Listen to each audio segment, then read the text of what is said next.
వైవాహిక జీవితం దేవుని నుండి కలిగినది. ఈ వివాహ వ్యవస్థ ఎక్కడి నుంచి వచ్చింది? మొదట్లో దేవుడు చేసిన కార్యం అదే. ఆది కాండంలో దేవుడు చేసిన గొప్ప కార్యము.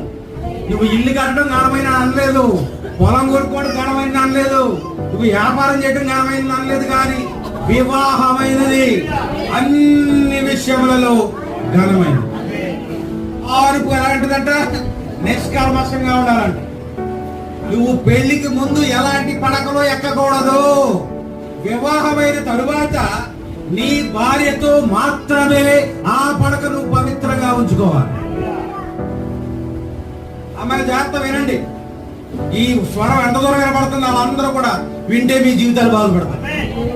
ఒక స్త్రీ తన భర్తకు ఇచ్చేటువంటి అమూల్యమైన విలువైన బహుమానం ఏంటో తెలుసా?